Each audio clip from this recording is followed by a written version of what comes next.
Hello students, welcome to you all. Today's lecture is about antibacterial sulfonamides. In this lecture, I will discuss history and background, introduction, classification, and mode of action of sulfonamides.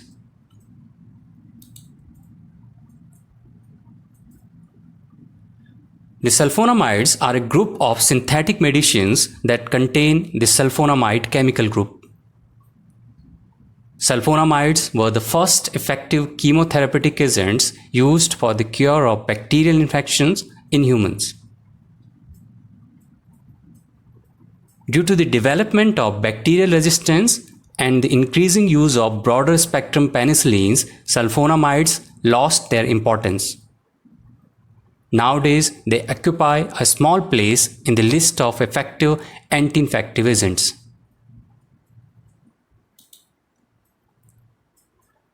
Firstly, Mies and Joseph Clarer systematically synthesized a series of azo dyes. These dyes were found effective and designated as sulfonamides due to the presence of sulfonamide functional group. Later on, Bayer pathologist bacteriologist Gerhard Domecq evaluated the efficacy of sulfonamides. In 1932, Domecq began to study a brilliant red dye which was later named as Prontosil. In the animal study, it was found that Prontosil protects and cures streptococcal infections in mice but was ineffective on bacterial cultures. In 1932, Foerster treated a 10-month infant suffering from streptococcal septicemia and reported the effectiveness of Prontosil in the treatment and cure of several bacterial infections. The credit of discoveries related to Prontosil belongs to Domecq, and he was awarded the Nobel Prize in Medicine and Physiology in 1938. Domecq was caused by the authorities of his country to decline the award, but later in 1947 he finally received his Nobel Prize.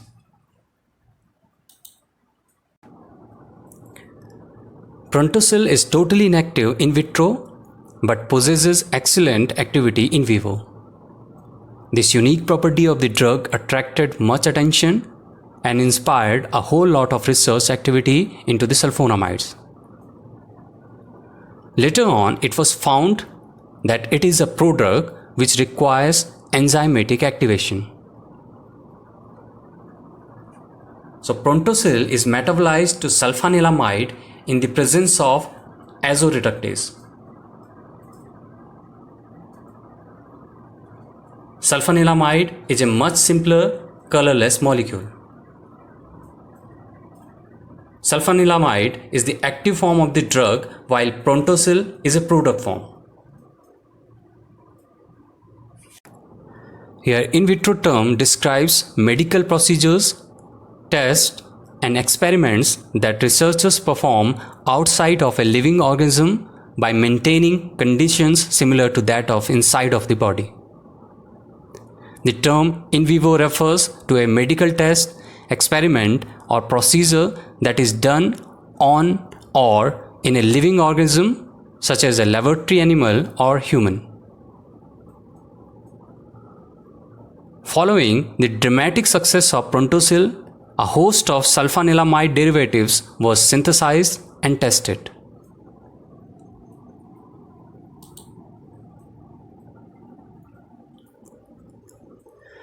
So after discussing history and development of sulfonamides, we are clear that sulfonamides or sulfur drugs represents a group of medicines used to treat bacterial infections.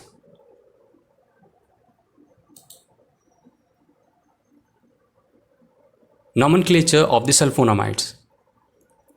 Sulfonamide is a generic term that denotes three different cases. First one, antibacterials that are aniline substituted sulfonamides such as sulfanilamides.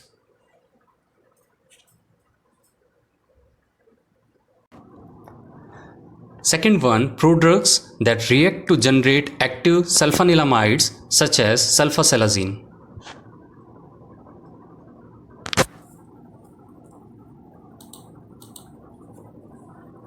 And third ones are known as non-aniline sulfonamides such as mefenide acetate.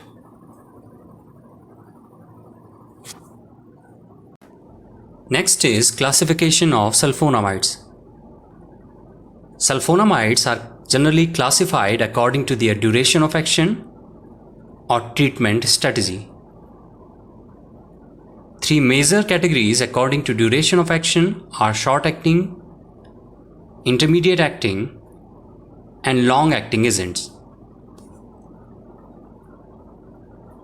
Sulfadiazine, sulfamethiazine, sulfacetamide, sulfasoxazole, and sulfamethiazole are short-acting agents and their reported duration of action is in between 4 to 8 hours, usually 6 hours. Sulfamethoxazole is an intermediate-acting agent and reported duration of action is in between 8 to 12 hours, usually 9 hours. Sulfadoxine, sulfamethoxypyrazine,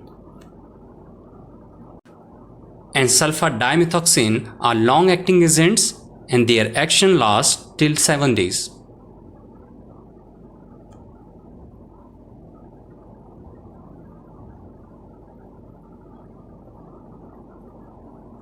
Sulfasalazine is an extra long-acting agent and it is specifically used in the treatment of ulcerative colitis.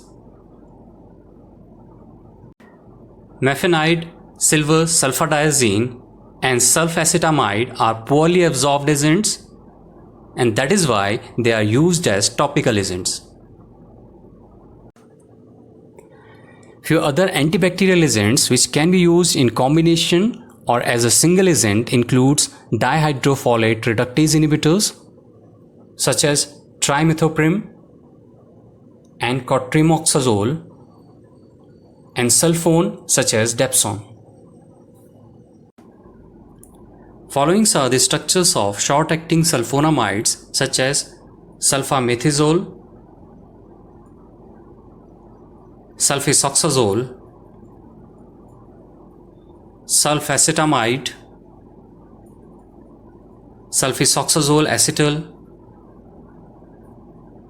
sulfamethoxazine, and sulfapyridine.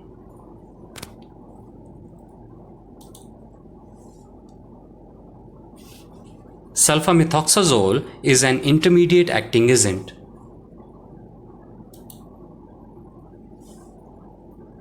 Following are the structures of long-acting sulfonamides: sulfadoxine, sulfamethoxypyrazine,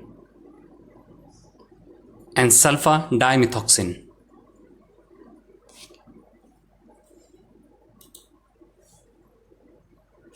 Sulfasalazine is an extra long-acting agent.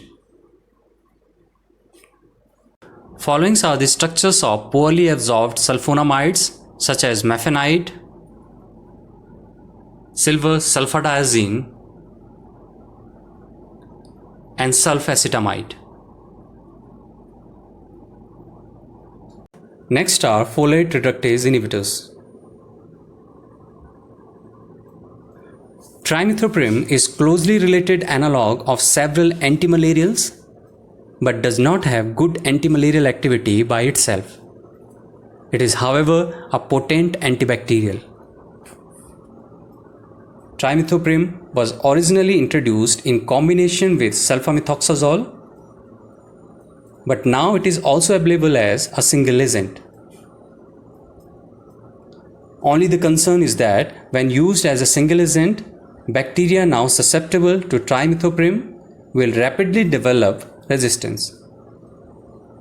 Here you can see the structures of cotrimoxazole, which is a combination of trimethoprim and sulfamethoxazole.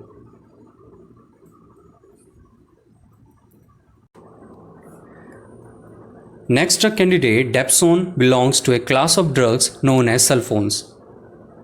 It is also known as diaminodiphenylsulfone, which is an antibiotic commonly used in combination with rifampicin and clofazimine for the treatment of leprosy. Next is mode of action of sulfonamides and trimethoprim. First of all, mode of action of sulfonamides. Bacteria synthesize their own folic acid, of which para-aminobenzoic acid is a constituent. Para-aminobenzoic acid is taken up from the medium. Being a structural analog of para-aminobenzoic acid, sulfonamides are competitive inhibitors of bacterial enzyme dihydropatroate synthase. This enzyme normally uses para-aminobenzoic acid for synthesizing the necessary folic acid.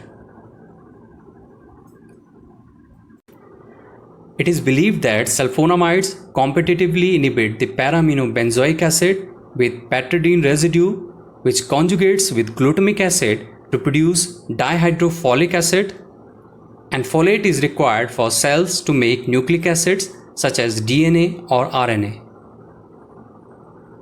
So if DNA molecules cannot be built, the cell cannot divide, and the effect is bacteriostatic rather than bactericidal. Sulfur drugs do not cause the same disruption in animal cells because our cells do not synthesize folate. That is why folate is a dietary requirement for us. Next is mode of action of trimethoprim.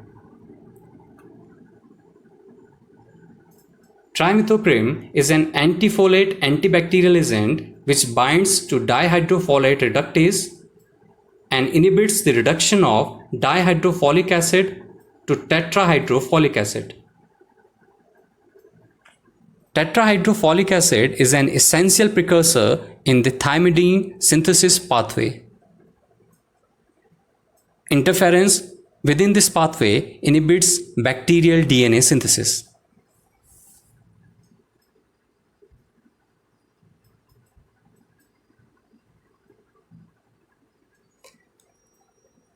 Here you can see the detailed mode of action of sulfonamides and trimethoprim.